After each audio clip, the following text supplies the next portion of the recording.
이 수요일 날 주님의 전에 모인 여러분 주의 이름으로 환영합니다. 인사하겠습니다. 반갑습니다. 당신의 믿음을 보니 나도 힘이 납니다. 인사하겠습니다. 우리가 혼자서는 신앙생활 못해요. 오늘 같은 날도 교회 와보니까 이렇게 와서 예배드리는 분이 있고 함께 기도하는 분이 있고 그런 걸 보면서 우리가 서로 힘을 얻는 거죠. 그죠? 서로에게 격려가 되고 위로가 되고. 그래서 하나님이 교회를 만들어 놓으신 거예요. 혼자는 연약합니다. 쓰러져요. 우리가 함께 이렇게 신앙생활 하면은 능히 승리할 줄로 믿습니다. 자, 오늘은 믿음의 싸움과 선한 양심이라고 하는 주제로 말씀을 전하겠습니다. 자, 성경에 보면은 하나님께서 싸우라 그러지는 않으셨어요. 싸우라 그러지 않으시잖아요. 어떻게 하라 그랬어요? 싸울 일이 있어도 서로 용서하고 화해하고 서로 이렇게 평화롭게 지내고 사랑하면서 지내고 그렇게 살라고 하는 게 하나님의 가르침의 주 핵심인데 오늘 말씀에는 하나님이 싸우라 그랬습니다. 강력한 명령어로 싸우라. 싸우라. 그런데 그 앞에 뭐 하나 붙었어요. 뭔 싸움을 싸우라 그랬어요? 예? 선한 싸움을 싸우라. 그러니까 이 싸움에도 악한 싸움이 있고 선한 싸움이 있습니다. 악한 싸움은 뭐예요? 막 둘이 화가 나가지고 막 성질이 나가지고 둘이 막 그냥 머리 뒤밀고 싸우고 욕하고 험담하고 비방하고 막 나쁜 싸움이죠. 이런 싸움은 이제 오늘로서 수협에 나오시는 분들은 다 졸업하시기를 바랍니다. 졸업하시고. 그런데 우리가 꼭 싸워야 될 싸움이 있어요. 선한 싸움. 그래서 이 앞에다 그냥 싸움이라 그러지 않고 선한 싸움을 싸우라 그렇게 말씀을 합니다. 자, 그런데 바울이 디모데에게 뭐라 그러냐면은 아들 디모데야, 디모데를 아들처럼. 바울은 자식이 없었던 것 같아요. 아마 아내하고는 일찍 사별했을 수도 있고 아내가 그냥 도망갔을 수도 있습니다. 정확하게 알지는 못해요. 그러나 유대인으로서 결혼을 안 했다는 것은 생각할 수가 없기 때문에 아마 결혼했었을 거예요. 자식에 대해서 나오지 않기 때문에 있는지 없는지 잘 모르겠지만은 없었지 않았나 이런 생각이 들어요. 혼자니까 하나님 일하기는 더 좋았을 것 같아요. 혼자니까. 디모데를 이제 청년 디모데를 사도 바울이 데리고 다니면서 함께 일을 했는데 아마 아들처럼 생각한 것 같습니다. 그래서 아들 디모데야 그랬는데 바울은 비단 디모데만 아들이라는 게 아니고 자기가 목회하고 있던 모든 성도들을 향하여 다 나의 사랑하는 뭐라 그랬어요? 나의 사랑하는 자녀들아 이렇게 부릅니다. 나의 사랑하는 자녀들아. 그 중에는 뭐 연세가 드신 분도 있고 그죠? 자기보다 연세 훨씬 드문 사람도 있고 다 그런데 다 내가 믿음 안에서 너희를 낳았다 그래요. 사도 바울이. 자, 아들 디모데야 내가 내게 이 교훈으로서 명하노니 이 교훈은 이제 이 구체적으로 말하기보다는 우리가 전체적으로 복음의 진리 하나님의 말씀이라고 할 수가 있겠습니다. 전에 너를 지도한 예언을 따라. 이게 좀 애매하고 어렵습니다. 전에 너를 지도한 예언에 따라. 그러니까 아마 디모데가 목사로서 이렇게 장로에서 안수를 받을 때 그때 임했던 있었던 예언인데 그 예언이 그냥 무슨 뭐 이상한 예언이 아니라 다 하나님의 말씀일 거예요. 그 말씀으로 선한 싸움을 싸워라. 그러니까 그 말씀을 무기로 해서 선한 싸움을 싸워라 그렇게 얘기합니다. 사도 바울은 매우 종종 자신의 목회 생활, 목양 생활이죠. 자신의 목회와 또 성도들의 신앙 생활을 이 전쟁이라고 하는 언어로 많이 사용해요. 전쟁, 싸움, 전쟁 이런 말로 많이 사용을 합니다. 그러니까 이게 비유이면서도 사실은 실전이에요. 실전. 단지 비유적인 언어만은 아닙니다. 실제 전쟁이에요. 실제 전쟁. 이 목회서신 안에서만 좀 한번 찾아보겠어요. 디모데전서 6장 12절 한번 읽어보겠습니다. 시작. 이를 위하여 내가 부르심을 받았고 많은 증인 앞에서 선한 증언을 하였도다. 여기도 뭐라 그래요? 믿음의 선한 싸움을 싸우라. 성도들의 믿음의 삶을, 믿음 생활을 싸움, 전쟁이죠. 전쟁이라고 얘기합니다. 네가 이것을 위해서 부름을 받았다 그러니까 이 싸움을 위해서 부름을 받았다는 거예요. 여러분 군인은 왜 존재합니까? 딱 한 번을 위해서 존재하는 거죠. 뭘 위해서? 전쟁이 일어났을 때 그 전쟁을 준비하는 거죠. 안 일어나면 더 좋지만 군인을 쓰지 않는 일이 생기면 더 좋은 거죠. 그러나 군인들은 항상 어떻게 돼요?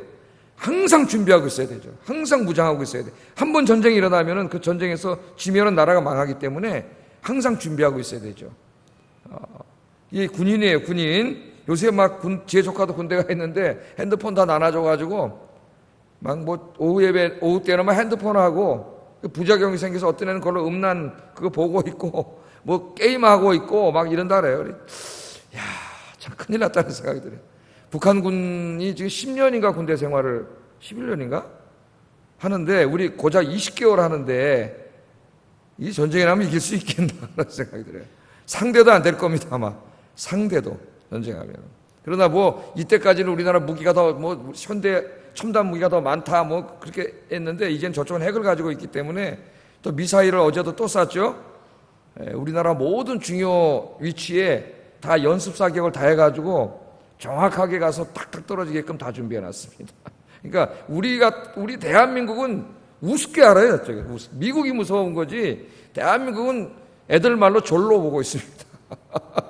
졸로 보고 있어요. 저쪽이. 왜 이 핵무기를 가지고 있기 때문에 이제 대칭도 되지 않아요.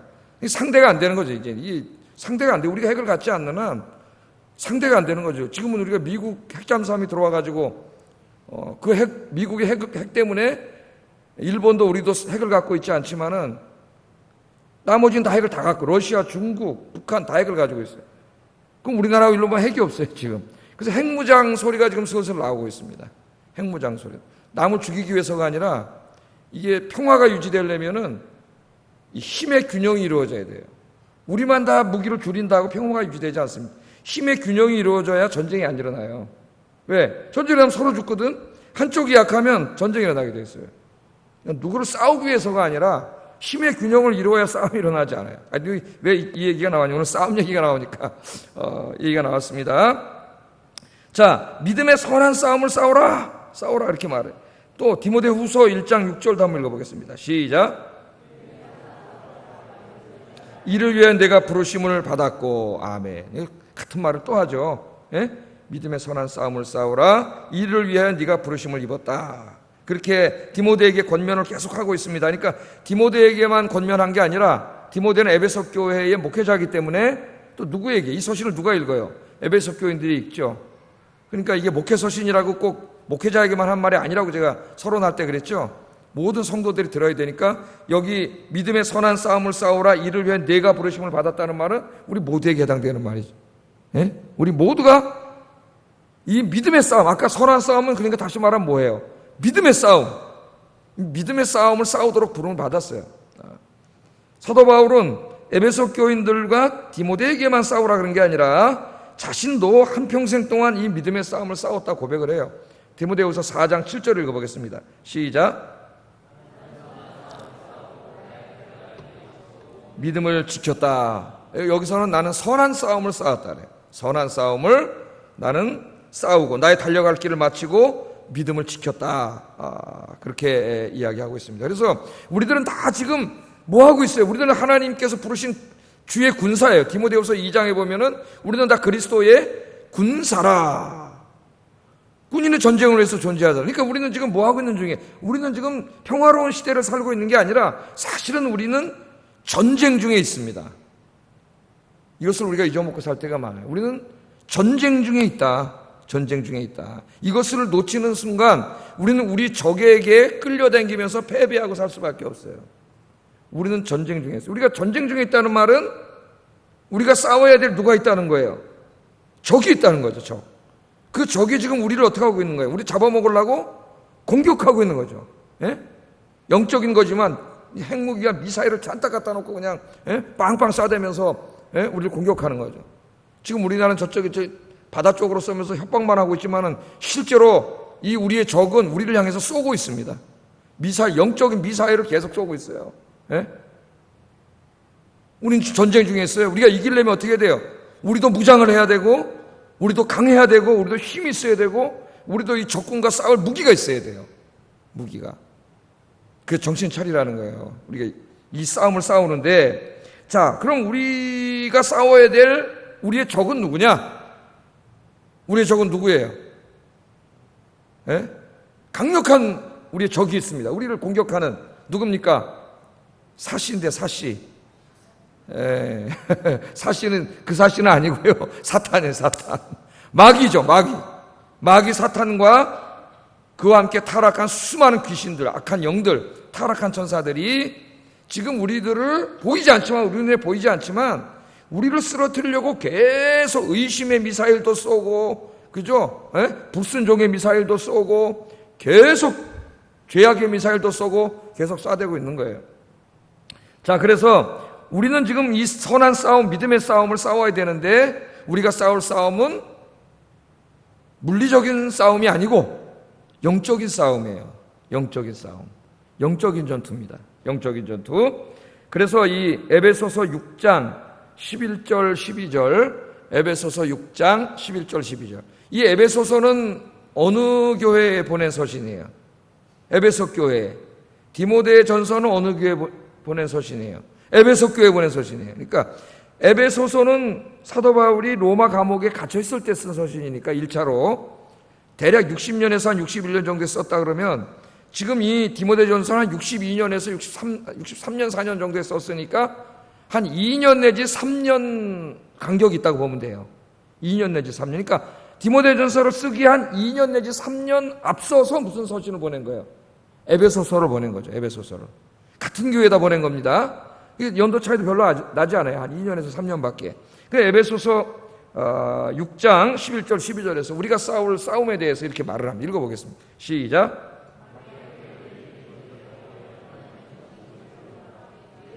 혈과 육을 상대하는 것이 아니요 통치자들과 권세들과 이 어둠의 세상 주관자들과 하늘에 있는 악의 영들을 상대함이라.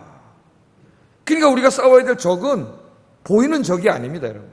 보이지 않아요. 보이지 않지만 실제로 존재하는 굉장히 강력하고 무서운 적이에요. 우리의 힘으로는 어찌할 수 없는 적입니다. 우리의 힘만으로는. 그 적이 있어요. 그게 누구냐면은 마귀라 그랬어요. 마귀의 관계를 능히 대적하기 위하여 하나님의 전신갑주를 입으라. 우리도 전신갑주를 입어야 되고 무기를 가져야 되고, 이제 그 무기에 대해서 나오잖아요, 뒤에 쭉. 그러면서 우리의 싸움은 누구에 대한 거냐면 하늘에 있는 악한 영들. 그러니까 마귀가 있고 마귀와 함께 타락한 수많은 군단급의 악한 영들이 있죠. 우리말로 귀신들이라고 번역을 했는데, 이 악한 영들이 바로 우리가 싸워야 할 대상이다 그렇게 말을 합니다. 그러면서 이제 오늘 말씀해 보면은 이 마귀들과 싸우니까 그 무기가 미사일이나 무슨 핵폭탄이 아니고, 그런 거 쏴봐야 마귀가 죽어요, 안 죽어요? 마귀한테 아무 영향을 미치지 못해요. 그런 거는 우리가 마귀들과 싸워야 되는데 우리가 무기가 있어야 돼요. 무기가. 그 마귀를 꼼짝 못하게 하는 강력한 무기를 하나님이 주셨는데, 에베소 6장에는 이제 여러 가지로 말씀을 하고 있고, 오늘 본문에는 예언의 말씀이라 그랬어요. 예언. 이 예언은 무슨 미래의 일을 예측하는 것이라기보다는 하나님의 말씀이라고 생각하면 되겠습니다. 하나님의 말씀. 하나님의 말씀이라고 하는 무기를 주셨어요. 그래서 에베소서 6장 17절에 보면은 이것을 성령의 검이라 그랬습니다. 하나님의 말씀. 우리 싸울래 뭐가 있어야 돼요?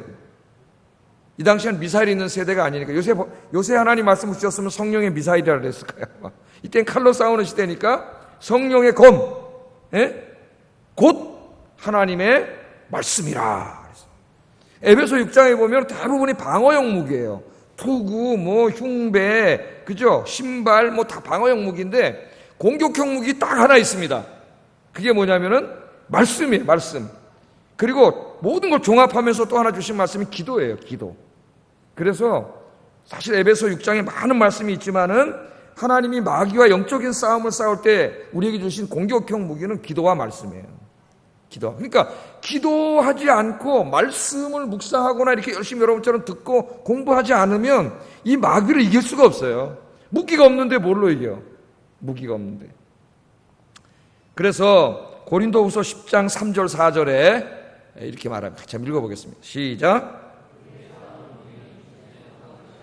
오직 어떠한 견고한 진도 무너뜨리는 하나님의 능력이라. 모든 이론을 무너뜨리며 하나님 아는 것을 대하여 높아진 것을 다 무너뜨리고 모든 생각을 사로잡아 그리스도에게 복종하게 한다. 그러니까 우리의 싸우는 무기는 육신에 속한 게 아니라는, 우리가 아무리 공부를 많이 해서 박사학위를 가지고 있고 지식이 많고 철학과 신학을 잔뜩 많이 알고 있다 할지라도 그런 거 가지고 마귀를 이기지 못한다는 거예요. 우리는 우리의 싸우는 무기는 이 육신에 속한 게 아니고 마귀의 어떠한 견고한 진도 무너뜨릴 수 있는 강력한 우리는 무기가 있다는 거예요. 그게 뭐예요? 하나님의 능력이라는 거예요. 하나님의 능력. 그 하나님의 능력이 어떻게 나타나요? 기도와 말씀을 통해서 나타난다는 겁니다. 이제 이 문맥에서는 복음과 기도예요. 복음과 기도. 그러니까 하나님의 말씀과 기도죠. 하나님의 말씀이 강력한 무기라니까요, 여러분. 여러분 한번 기도해 보세요. 어떤 일이 일어나는지. 예? 여러분 하나님의 말씀으로 한번 여러분 무장해 보세요. 어떤 일이 일어나는지. 예? 여러분 이 사탄은 거짓의 영이에요. 거짓말이에요. 예? 사탄은 하는 게 다 거짓말이야. 거짓의 합이라 그랬잖아요. 거짓의 합이. 예? 우리 마음속에 찾아와서 온갖 거짓말을 합니다. 이 사탄이 속이는 거죠. 예? 자, 예수님도 속였어요. 예수님이 40일 금식기도 한 다음에 사탄이 찾아와가지고 뭐라고 속였어요? 예수님 40일 금식하셨으니까 뭐가 제일 급합니까? 배고프시잖아요. 아무것도 못 잡수셨는데 40일 동안 배가 고프니까 마귀가 찾아와서 뭐라니? 야, 돌로 떡을 만들어 보시오 그러잖아요. 당신은 능력이 있으니까 하나님의 아들이니까 이 돌로 떡을 만들 수 있을 거 아니요. 돌로 떡을 만들어 보시오. 그건 결국 뭐합니까? 당신이 이제 세상에 내려가면은 갈릴리 지역에 가난한 사람, 배고픈 사람, 돈이 필요한 사람, 경제적인 부가 필요한 사람이 그게 잔뜩 널려 있는데 그 사람들에게 가서 어떻게 하라는 거예요? 경제적인 구원을 이루라는 거예요. 경제적인 구원. 돈만 있으면 사람 행복할 수 있으니까, 돈만 있으면 안 되는 게 없으니까 돈으로 한번 그 사람들을 복을 줘봐라. 그러면 그 사람들이 다 행복해질 거 아니냐? 맞아요? 안 맞아요? 예? 맞는지 안 맞는지 헷갈리는 사람은 지금 나도 돈 있으면 좋은데 나도 돈 있으면 좋긴 좋지. 그 돈이 여러분을 구원합니까? 맞는 것 같은데 물론 돈 있으면 누구나 약간은 기분이 좋죠. 그게 우리 인생의 궁극적인 문제를 해결하지 못해. 속임수예요, 속임수. 그 예수님은 하나님의 말씀으로 다 무장했기 때문에 속아요, 안 속아요? 안 속죠. 마귀는 거짓말로 속이기 때문에 이 마귀의 거짓말에 넘어가지 않으려면 내가 말씀으로 무장을 해. 말씀의 무기를 가지고 있어야 돼. 하나님 말씀을 정확하게 알고 있어야 돼요. 우리 지난주에도 하와가 왜 속았어요? 하나님 말씀 제대로 모르고 있으니까 마귀가 거짓말하니까 속잖아요. 예? 정확하게 알고 있어야 돼. 예수님이 신명기 8장 3절 말씀을 정확히 알고 계시니까 뭐라 그랬어요? 사람이 떡으로만 사는 게 아니라, 돈으로만 사는 게 아니라 하나님의 입에서 나오는 말씀으로 사느니라. 아멘. 마귀가 건들 수가 없잖아요. 하나님에서는 말씀을 먹어야 되는데, 영의 양식을 먹어야 되는데, 돈만 있다고 사나요? 돈이 있으면 우리 좀 행복해질 수 있지만 약간은 돈이 여러분 죄를 사해 줍니까? 여러분 돈이 여러분 부활시켜 줍니까? 돈 있으면 여러분 천국 갈 수 있어요? 돈이 영생을 줍니까? 돈은 우리의 진짜 인간, 우리 삶에 중요한 아무것도 해줄 수 없어요. 그냥 육신의 몸을 이끄는 동안 조금 편리함을 줄 수 있지만 우리 인간의 궁극적인 아무것도 해줄 수 없어요. 하나님만이 진리의 말씀, 복음만이 이 모든 것을 해결해 주실 줄로 믿습니다. 지금 디모데의 상황으로 보면은 지금 에베소 교회에 누가 쳐들어왔어요? 예수 그리스도의 십자가와 부활의 복음, 즉 하나님의 말씀과는 다른 이야기를 하는 거짓 선지자들이 들어왔잖아요. 거짓 선지자들이 들어와서 성도들을 거짓말로 가르치잖아요. 야, 예수 믿어서 구원받는 게 아니라 우리가 가르치는 이 율법을 이 율법의 말씀대로 살아야 구원받는다. 이렇게 거짓말을 하니까 성도들이 믿음이 약하고 하나님 말씀을 잘 모르는 성도들이 혹하다가 해가지고 넘어가요. 항상 누가 이단에 넘어갑니까, 여러분? 진리의 말씀을 모르는 자들이 넘어가요. 그 넘어가니까 지금 어떻게 한 거예요? 바울이 주의 말씀과 기도로 네 목회 생활에 이런 일이 벌어지지 않도록 믿음의 선한 싸움을 싸우라. 그건 뭡니까? 성도들에게 첫째 어떻게 하라는 거예요? 하나님의 말씀을 제대로 가르치라는 거죠. 십자가와 부활의 복음과 하나님의 진리의 말씀을 제대로 가르쳐서 목회자 영적인 싸움이 그거 아닙니까, 여러분? 열심히 연구해가지고 하나님의 말씀을 미리 가르쳐서 성도들이 잘못된 곳에 넘어가지 않도록, 이단에 빠지지 않도록, 속아 넘어가지 않도록 가르치는 것이고, 또 성도들을 위해서 기도하는 것이고, 여러분들은 어떻게 하는 거예요? 그 말씀을 배워서 여러분이 진리 위에 굳건히 서서 흔들리지 않고 교회 안에 들어와서 이상한 말하는 거짓 선지자들을 어떻게 해요? 여러분이 쫓아내는 거죠. 그 사람이 거짓임을 드러내고 쫓아내는 게 뭐 하는 거예요? 영적인 싸움을 하는 거죠. 영적인 싸움. 그러나 말씀만 많이 안다고 능력 있는 게 아니에요. 기도를 해야 돼요. 여러분 칼은 좋은 거 갖고 있는데 힘이 하나도 없어. 체력이 없어. 그래가지고 힘이 이게 휘두르지도 못해. 그럼 어떻게 싸우겠어요? 기도는요 영적인 체력이에요. 기도를 해야 영적으로 강력해집니다. 영적으로. 제가 축구하면서 느꼈어요. 나이를 먹으니까 제가 지난번에 한번 얘기했잖아요.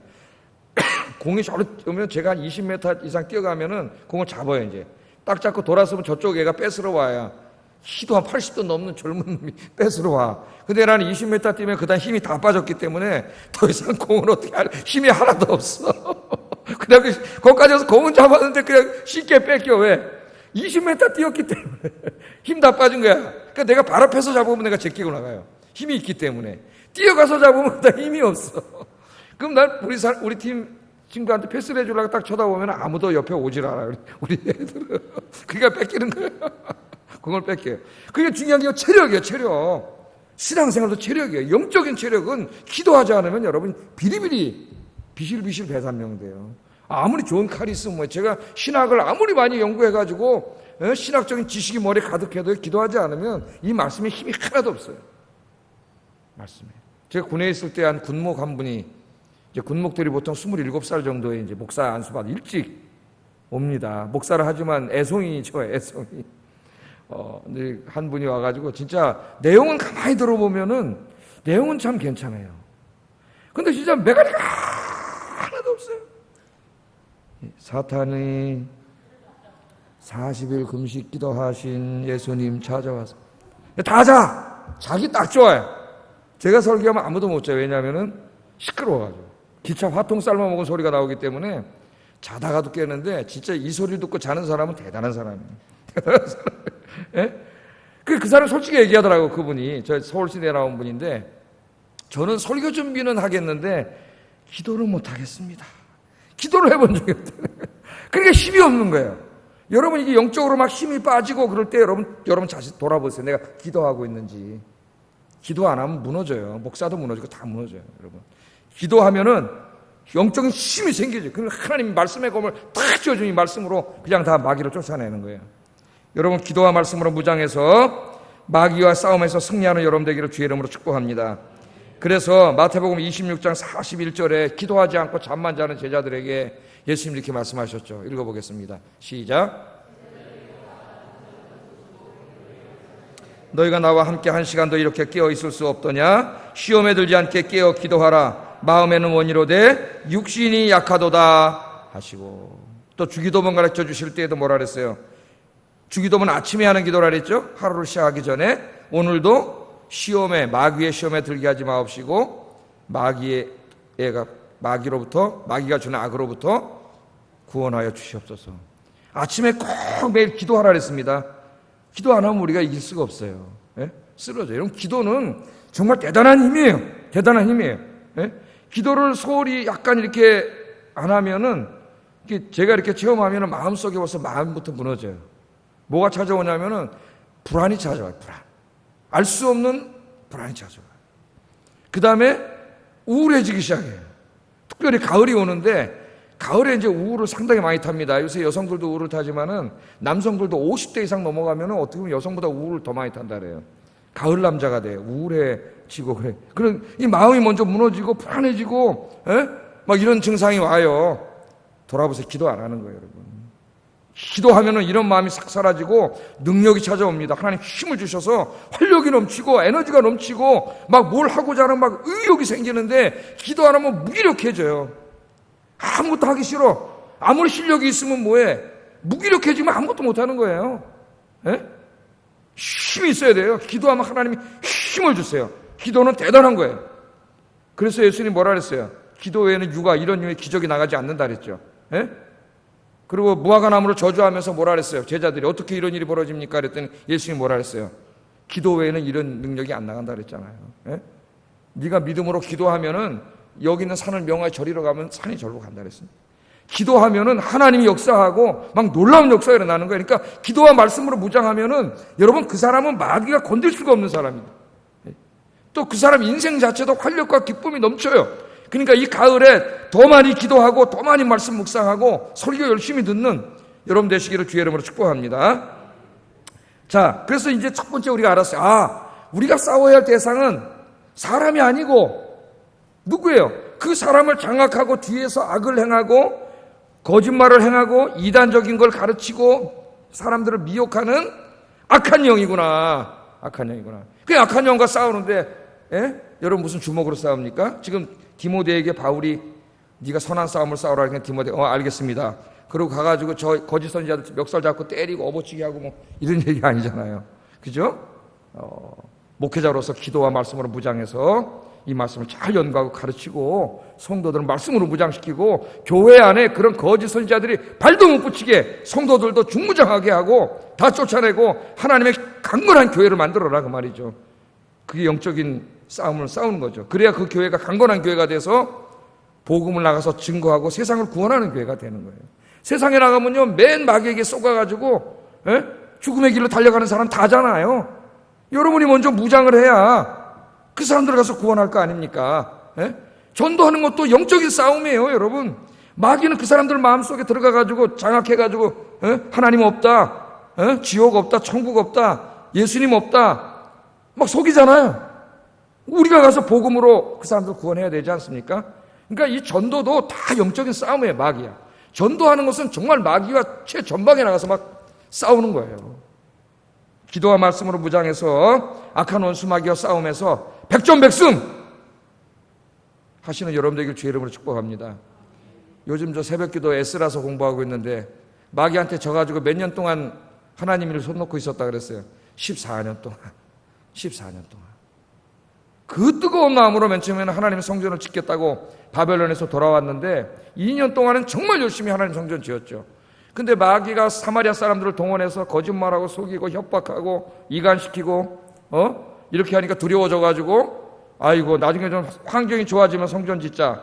그리고 잠깐 내려놨자. 잠깐만 소나기만 피하자 그러고 내려놨는데 마귀는 소나기만 피하게 하지 않습니다. 여러분이 소나기 피하는 동안 여러분의 심령을 다 무너뜨려놔요. 마귀가. 그래서 예배도 공예배 한 번 나오면 계속 나와야지 한 번 빠지기 시작하면 다음에 못 나와. 나오기 싫어져요 자꾸만. 아시겠어요? 그냥 무조건 나와야 돼. 무조건 나와야 돼요. 그래서 14년 동안을 쓰러졌다 하나님이 그냥 학교와 스가랴 선지자를 보내가지고 다시 하나님 말씀을 막 증거하니까 그때 말씀을 듣고 다시 살아나가지고 성전을 짓는 역사가 일어났잖아요. 그래서 제가 요새 새벽에 교회 짓자는 얘기는 하지 않고 마음의 성전을 회복하자는 설교를 해요. 우리 심령이 회복하자. 하나님을 사랑하는 뜨거운 마음을 회복하자. 그게 회복되면은 뭐 이 건물 짓고 이런 거는 문제도 안 된다. 먼저 우리 마음의 성전을 짓자. 할렐루야. 자, 그래서 우리의 대적은 일단 사탄이다. 우리의 싸움은 혈과 육에 관한 것이 아니라 영적인 싸움이다. 사도 바울은 우리는 이 땅에 존재하는 한 이 영적인 선한 싸움, 믿음의 싸움을 계속해야 된다. 이 싸움 때문에 우리가 부름을 받았다. 우린 그리스도의 군사다. 이 목회서신 읽으면 다 이렇게 얘기를 합니다. 사도 바울이. 자, 그러면 이제 좀 실전적인 걸 해보겠습니다. 실전적인.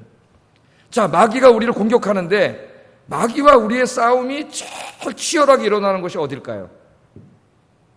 여러분이 경험해 본 바에 의하면은 마귀와 여러분 믿음의 싸움이, 영적인 싸움이 제일 치열하게 일어나는 것이 어디입니까?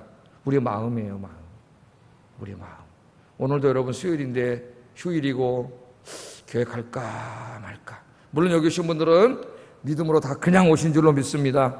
그러나 어떨 때는 어떨 때 이래요. 어떨 때는 어떻습니까? 갈까 말까.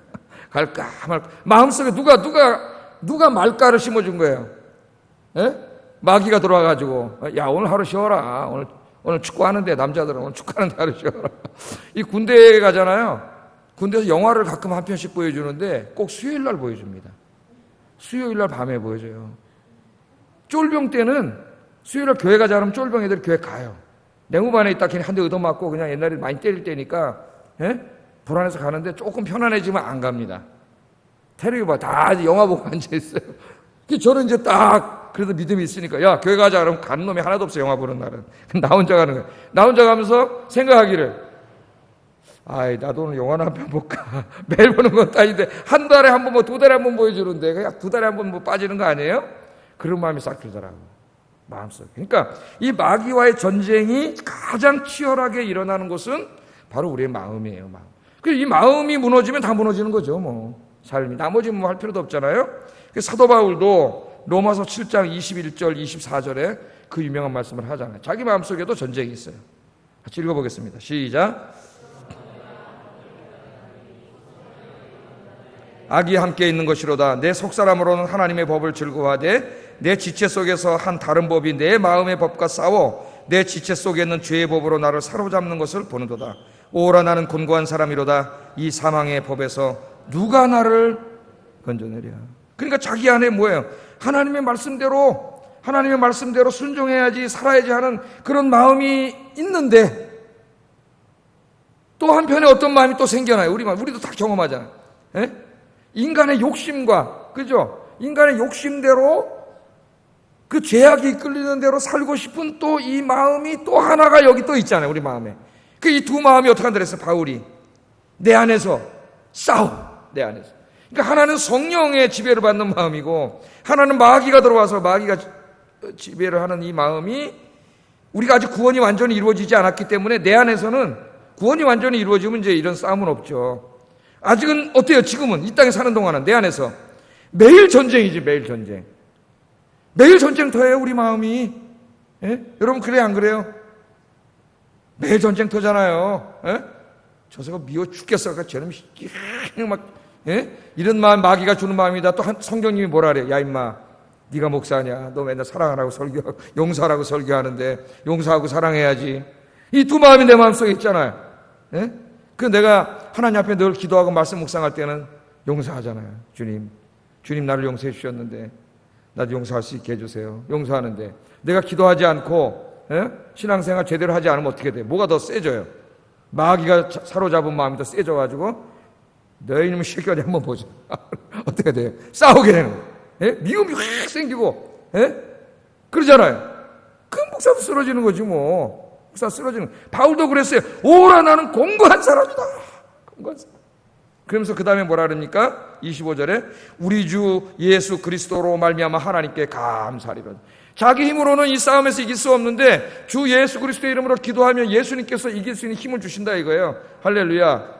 성령님을 통해서 이기게 해주시는 거예요. 나는 이길 수 없어요. 마귀가 내 안에 들어와서 나를 흔들어 놓기 시작하면은 나는 이길 수 없어요. 그래서 누구를 의지해야 돼요? 늘 하나님을 의지하고 기도하면 내 안에 계신 성령께서, 그래서 로마서 8장이 성령장이에요. 성령장. 성령께서 이기게 하세요. 승리하게 하세요.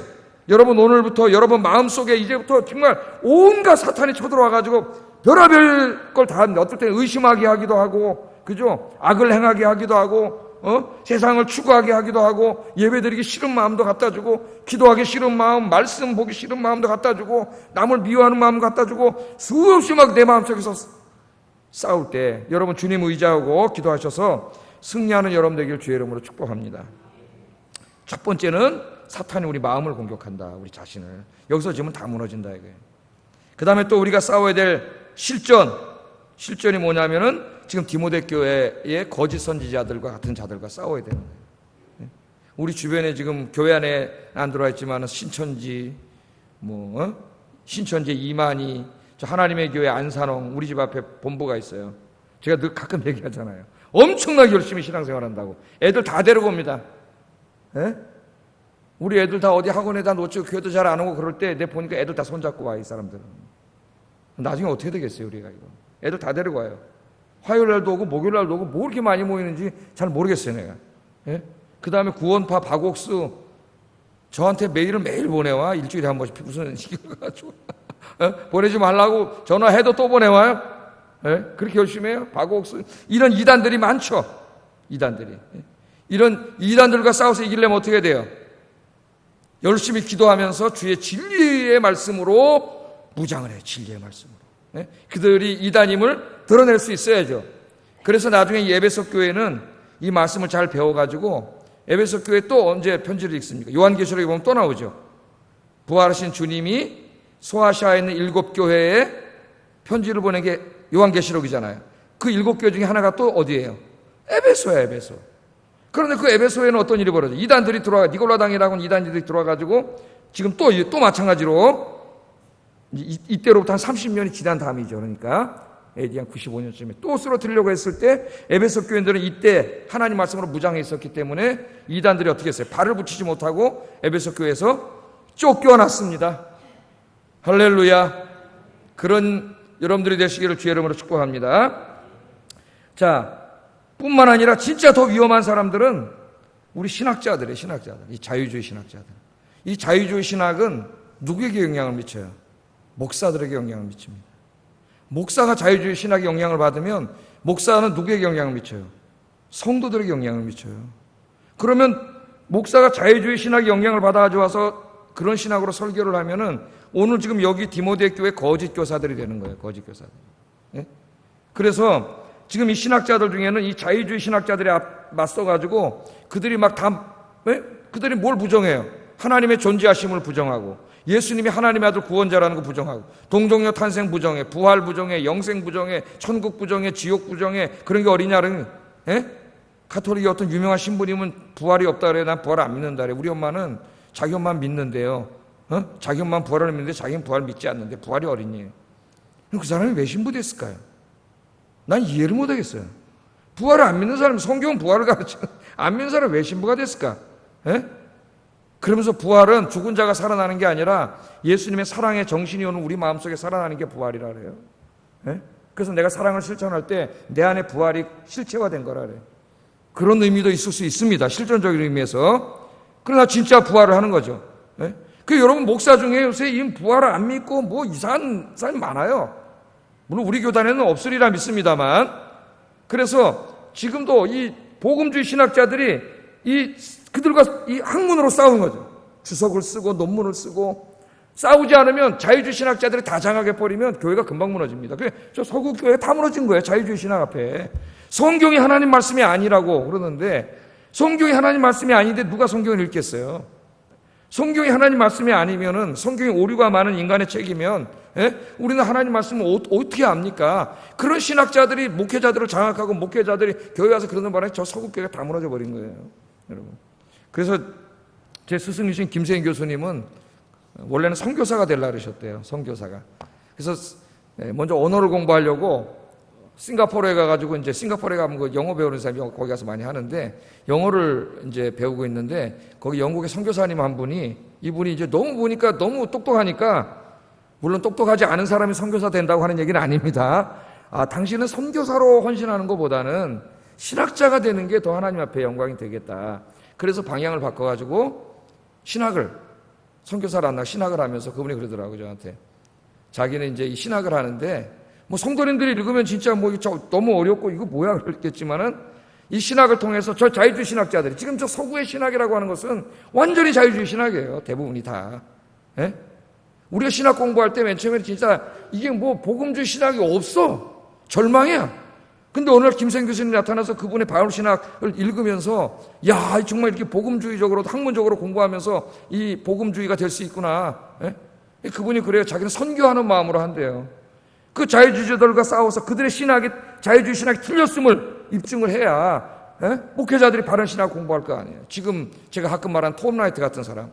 자유주의 신학을 다 무너뜨리고 있어요. 톰 라이트만큼 위대한 신학자가 없어 지금. 그만큼 학문성 있는 신학자가 없어요. 자유주의 신학자들이 학문으로 따라가지는 못해 그 사람을. 그 사람 성공의 주교인데 아주 복음적인 사람이에요. 그분을 읽다가 눈물이 나요. 나는. 이런 사람을 하나님 주셨다는 게 눈물이 나고 정말 그분을 통해서 성경 해석에 상당히 많은 도움을 받아요. 그러니까 이런 싸움을 싸우는 학자들도 있어야 되고 신학을 열심히 공부해서 복음주의 신학, 진리의 말씀, 성경의 말씀을 제대로 가르칠 수 있는 목회자들이 많이 나와야 돼요. 이건 우리 목회자들이 싸워야 될 싸움이죠. 여러분들이 이 말씀을 배워서 말씀으로 무장하고 진리의 굳건히 서서 이단들을 물리치고 승리하고 세상 사람들을 구원할 수 있는 그런 영적인 싸움을 싸워서 승리하시기를 주의 이름으로 축복합니다. 또한 우리 교회 안에도 복음, 성경에 가르침과는 다른 기복신앙, 신비주의 이런 것들을 쫓아내야 돼요. 지금 교회 안에 이단은 아니지만 이런 것들이 마치 복음인 것 같이 들어와 있는 게 상당히 많습니다. 기복신앙과 신비주의, 비복음적인 것, 십자가와 부활의 복음이 아닌 복음들을 다 우리가 쫓아내야 돼요. 그것도 영적인 싸움이에요. 먼저 내 마음속에서부터 쫓아내야 돼요. 다 쫓아내고 여러분 승리하시기를 주의 이름으로 축복합니다. 자, 이 믿음의 싸움을 싸워가는데 아까 기도와 말씀의 무기로 우리가 싸워야 된다 그랬잖아요. 그런데 이 싸움을 싸우는 사람에게 두 가지 신앙의 미덕을 마지막으로 강조해 바울이. 그게 뭐냐면은 믿음과 착한 양심입니다. 믿음과 착한 양심. 19절에 보면은 믿음과 착한 양심을 가지라 그러잖아요. 믿음의 싸움을 싸워야 되니까 믿음이 있어야 돼요. 여러분 우리가 믿는 건 뭘 믿는 거예요? 하나님이 존재하시다는 걸 믿죠. 하나님이 인간과 우주와 이 모든 존재하는 만물을 창조주 하나님이라는 걸 우리가 믿고 예수 그리스도가 하나님의 아들 구원자라는 걸 우리가 믿죠. 우리는 부활을 믿고 영생을 믿고 천국을 믿습니다. 네? 우리는 사도신경 고백하는 신앙 고백을 우리는 다 믿어요. 그게 바로 우리가 믿는 거예요. 그런데 마귀는 어떻게 해요? 우리 마음속에 찾아와서 그것들을 의심하게 하는 거죠. 어느 날 의심을 줘요. 제가 고등학교 다닐 때 2단이 있었는데 버스 거기다도 붙여놨어. 버스. 에스겔서 1장을 갖다 이렇게 써붙여놓고 예수는 외계인의 아들이었다. 제 고등학교 이럴 때 그런 2단들이 있었어요. 예수는 외계인의 아들이었다 그래가지고 에스겔 1장에 보면 막 전차 소리가 나고 막 그러지 않습니까? 예? 그 우주인이라는 거예요, 예수님이. 그 이제 고등학교 다닐 때 이렇게 버스로 이제 차가 많으니까 옛날에는 막 엄청 많았잖아요. 이 버스에. 아침에 가려면 진짜 그 안내양이 어떻게 합니까? 밀어가지고 막 그렇게 타고 다니고 이제 오후에는 조금 올 때는 좀 비었는데 좀 비었을 때 이렇게 보니까 앞에 그게 읽었는데 그래서 왜 이단하고 여러분 말하지 말라는 이유가 거기 있어요. 그 말이 예수는 외계인의 아들이었다는 게 갑자기 내 머릿속에 막 꽂히는 거예요. 고등학생 때. 근데 계속 내 머릿속을 맴도는 거예요. 정말 예수님이 이 우주인의 아들이면 어떡하지? 에스겔서 1장을 보니까 진짜 막 우주인 같아. 한동안. 그렇게 마귀가 공격해요. 그래서 이단들하고 왜 대화를 하지 말라 그러느냐. 그런 잘못된 소리가 약한 사람에게는 어떻게 됩니까? 계속 머릿속에 메아리 쳐서 의심하게 만들어요. 학교 가서 선생님들한테 공부하면서 진화론을 배우면서 교회에서 배운 창조론, 창조주 하나님에 대한 모든 의심이 생겨요. 의심이. 마귀가 우리를 무너뜨리는 제일 중요한 건 뭐냐면 회의입니다. 회의. 우리가 믿는 신앙 고백에 대한 의심을 주는 거예요. 그래서 우리가 이 싸움을 싸워나가는데 제일 중요한 게 뭐냐면은 확신을 갖는 거, 믿음. 믿음이 흔들리지 않는 거예요. 이 흔들리지 않는 믿음은 제가 경험해 보니까 기도밖에 없어요. 기도. 늘 기도하지 않으면 흔들리고 정말 우리가 예수 잘 믿는다 해도 어느 날 죽음이 찾아오면 뭐가 믿어지지 않아요? 부활이 믿어지지 않습니다. 영생이 믿어지지 않아가지고 갑자기 당황을 하게 되고 죽음으로 끝나면 어떡하지? 갑자기 무서워지고 정말 그런 절박한 문제에 부대끼게 되면 안 믿어지는 거예요. 안 믿어지는 거예요. 그래서 여러분 정말 영생과 부활을 믿는 사람들은 흔들리지 않는 믿음을 가진 사람은 어떻게 나중에 순교했죠. 그러나 그런 믿음이 없는 사람들은 목에 칼이 오니까 어떻게 했어요? 다 배교했어요. 기독교 2000년 역사에 보면 배교한 사람도 엄청 많습니다. 순교한 사람도 많고 뭐가 갈라놨어요? 우리가 믿고 있는 이 신앙이 지금은 내가 믿고 있는 것 같은데 정말 환난과 핍박 속에 내가 들어가 보니까 그때 들어가 봐야 알아요. 내가 믿는지 안 믿는지. 흔들려 버린 거예요. 그래서 여러분 제일 중요한 게 뭡니까? 우리의 신앙을 확신하는 겁니다. 성경이 하나님의 말씀임을 확신하고 하나님이 살아계심을 확신하고 예수님의 십자가 부활의 복음을 확신하는 거예요. 부활과 영생을 확신하는 거예요. 이 믿음에서 흔들리지 않도록 늘 기도하시기를 주의 이름으로 축복합니다. 기도하셔야 돼요. 흔들려요. 저도 고백하면 하나님의 존재가 흔들린 적도 있습니다. 하나님 정말 존재하시나? 이게 흔들 적도 있어요. 솔직히 말해서. 하나님 보이지 않지 않습니까? 내가 너무 힘들고 어렵고 그런 고통의 상황이 계속 오래될 때에 흔들린다니까요. 제가 말하잖아요. 자기 어떤 인생의 정말 죽음 앞에 서보기 전에는 자기 믿음을 모른다고 우리는. 정말 그 자리에 서봐야 내가 진짜 믿는지 안 믿는지 알아요. 늘 기도하셔서 믿음이 흔들리지 않는 여러분들에게 주의 이름을 축복합니다. 첫째 믿음이 있어야 되고 두 번째는 착한 양심이 있어야 돼요. 착한 양심. 사실 믿음과 양심은 동전의 양면과 같은 거예요. 믿음이 없는 사람은 착한 양심을 가질 수가 없습니다. 또 믿음이 있는 사람이 악한 양심을 가질 수가 없어요. 자, 착한 양심이라고 얘기하고 있습니다. 이 목회서신을 읽어보면은 양심에 대해서 많이 얘기해요. 양심에 대해서. 너 양심 있냐? 우리가 그러잖아요. 양심에 대해서 얘기하는데 6구절이 나와요. 6구절이 나오는데 4구절은 성도들의 양심을 얘기하고 2구절은 타락한 자들의 양심에 대해서 얘기해요. 먼저 성도들의 양심에 대해서는 뭐라고 얘기하는지 한번 읽어보겠습니다. 성도들의 양심에 대해서 디모데전서 1장 5절에 보면 이 교훈의 목적은 청결한 마음과 그 다음 뭐가 나와요? 선한 양심. 왜 우리가 이렇게 성경 공부를 하고 예배를 드리고 기도를 하느냐? 선한 양심을 갖기 위해서다 그 말이죠. 선한 양심. 또 믿음과 착한 양심을 가지라. 착한 양심. 선한 양심, 착한 양심. 또 디모데전서 3장 9절에는 깨끗한 양심의 믿음의 비밀을 가지자. 그러니까 교회 집사나 장로나 직분자로 세울 때 누구를 세우라는 거예요? 깨끗한 양심과 믿음의 비밀을 가진 자. 여기 지금 믿음과 양심을 가진 자를 세우라는 거예요. 그러니까 우리가 앞으로 직분자를 뽑을 때 여러분 누구를 뽑아야 돼요? 믿음이 확고한 사람, 선한 양심을 가진 사람을 뽑아야 돼요. 선한 양심. 내가 좋아하고 나랑 친한 사람이 아니라 내가 좋아하고 친한 사람 뽑으면 교회가 무너져요. 믿음이 확고한 사람, 선한 양심을 가진 사람 뽑으라는 거예요. 또 디모데후서 1장 3절에는 청결한 양심이라네. 청결한.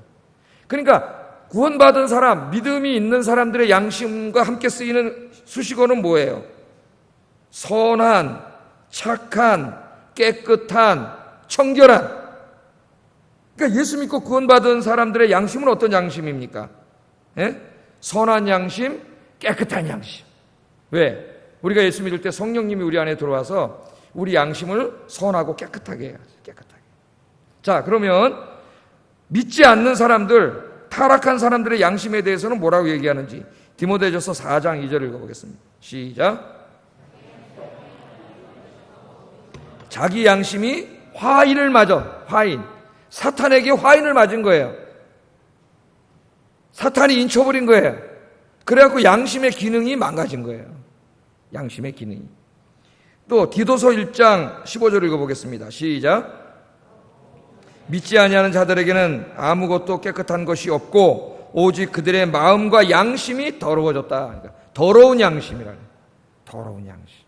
더러운 양심 그렇게 말합니다. 자, 그러면 여러분 양심이 뭡니까? 양심이.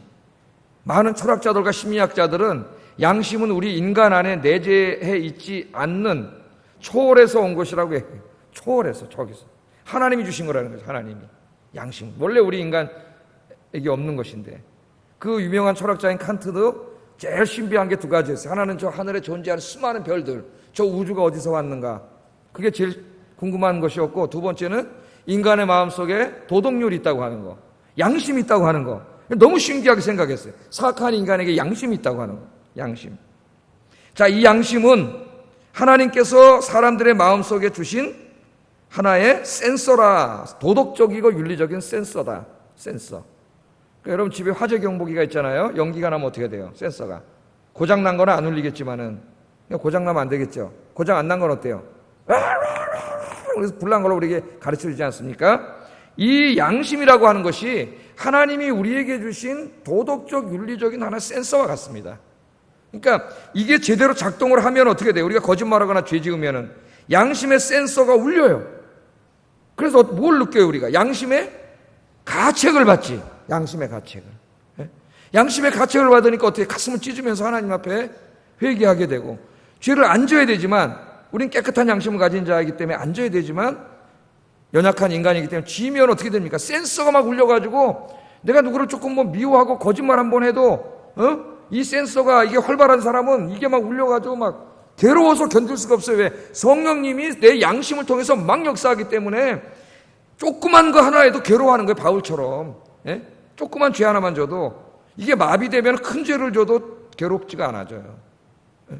괴로운 거예요. 그러니까 여러분 작은 죄 하나에도 괴로운 사람은 그 사람은 양심의 센서가 살아있는 사람이고 성령 충만한 사람이에요.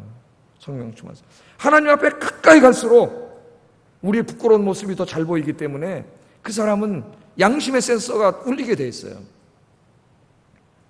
그런데 여러분 하나님 떠난 인간에게는 이 양심의 센서가 고장이 났어요. 고장이 났어요.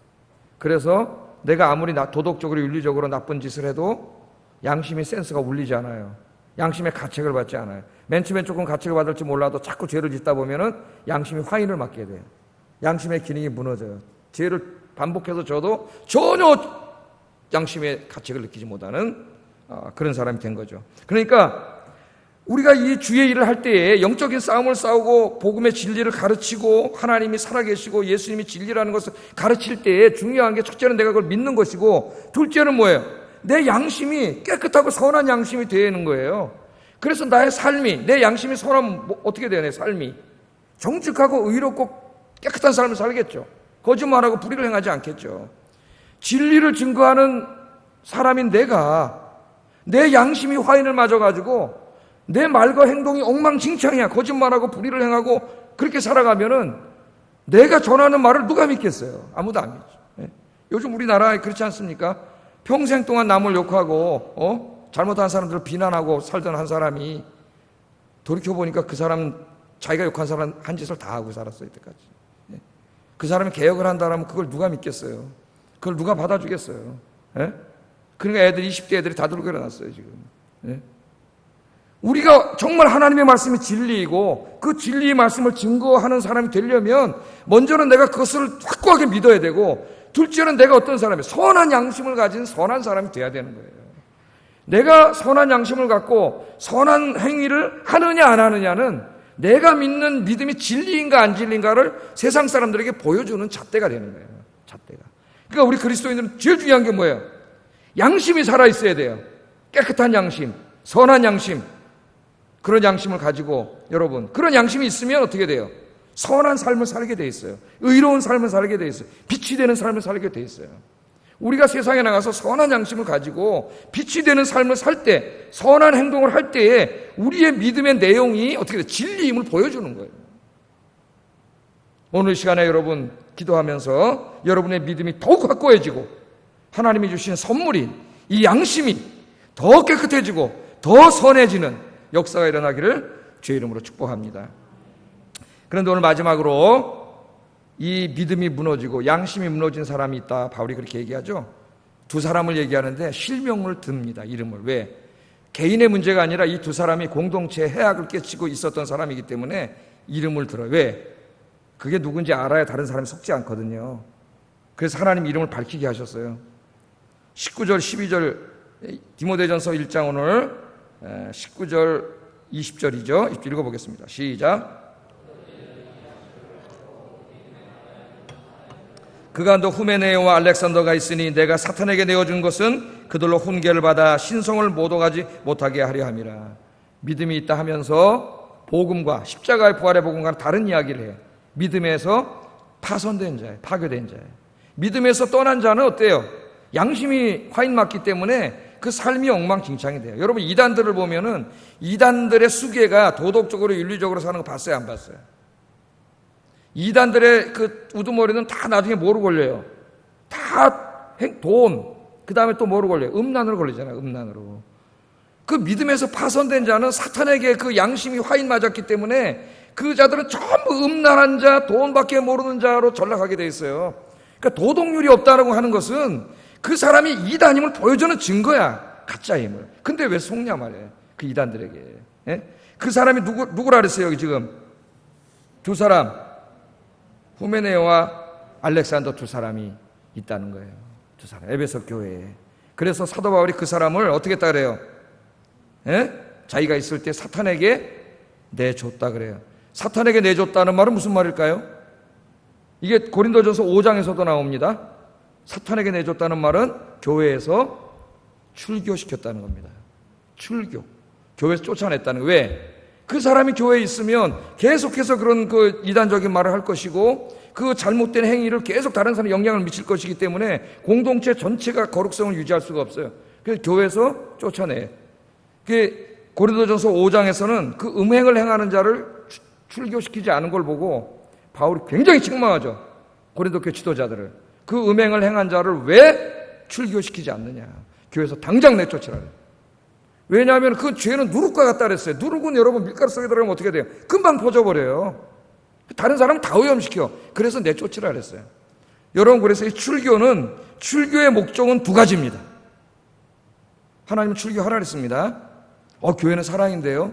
교회는 물론 사랑이에요. 죄인들을 용서하고. 그러나 형제라 하는 자가 이런 죄를 범해서 공동체를 심각하게 오염시킬 때는 하나님 쫓아내라 그랬어요. 교회에서. 두 가지 목적이 있어요. 첫째는 뭐냐? 악성 종양과 같은 죄악을 교회 공동체에서 도려내가지고 공동체에 악이 퍼지지 못하도록 하는 겁니다. 교회의 거룩성 유지예요. 거룩성 유지. 두 번째는 출교된 죄가 두려움에 떨면서 진정으로 회개할 수 있는 기회를 얻기 위해서예요. 우리 개신교가 너무 이렇게 이제 그런 실의를 하지 않다 보니까 죄를 너무 가볍게 여기고 그냥 뭐 죄를 져도 그냥 교회 공동체 아무 문제가 없어요. 그래서 교회가 엉망이 된 거예요. 개신교가. 가톨릭은 엄격하죠. 엄격해. 한 군데서 출교당하면 다른 교회로 가지 못해요. 진정으로 회개하기. 사제 앞에 가서 다 회개해야 되고요. 여러분 고해성사한 다음에는 끝나는 게 아닙니다. 고해성사하면은 그 다음에 사제가 자기가 죄진 만큼 그 가서 그 일을 해야 돼요. 금식기도 며칠 하고 뭐 어디 가서 봉사 몇 시간 하고 죄값을 다 치르게 해요. 그냥 가서 사제한테 말만 하고 끝나는 게 아닙니다, 여러분. 보석을 다 해야 돼요. 큰 죄를 고백을 하면은 사제가 큰 그 얘기를 해요. 금식기도 한 달 할 것이며 한 달 안 하게 일주일 할 것이며 어디 가서 봉사 몇 시간 다 이렇게 해가지고 그 죄값을 충분히 치르게. 그런 면에서는 나는 오히려 가톨릭이 잘한다고 봐요. 물론 사제한테 고해성사하는 건 잘못됐지만 우리는 하나님 앞에 은혜 하다가 죄를 너무 우습게 알아. 자기가 죄를 짓고도 이건 굉장히 큰 건데 하나님 앞에 죄를 진 게 진짜 그렇게 교회에서 쫓아내면은 두렵습니다. 그래서 우리 중세 교회에서도 하인리 4세가 어떻게 했어요?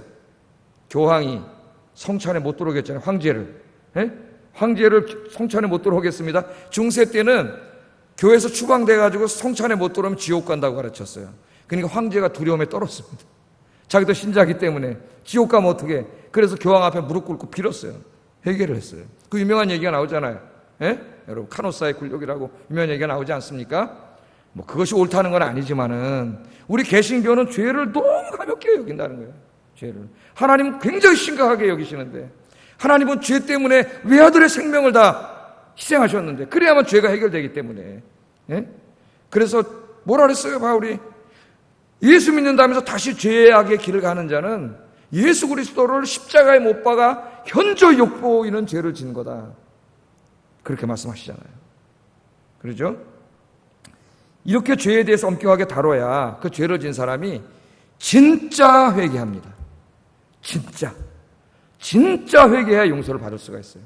하나님 앞에. 우리는 뭐 여러분이 나한테 목사 앞에 와서 죄를 고백하지는 않지만 여러분은 만인 제사장이기 때문에 그럴 필요는 없어요. 하나님 앞에 가서 회개하시면 돼요.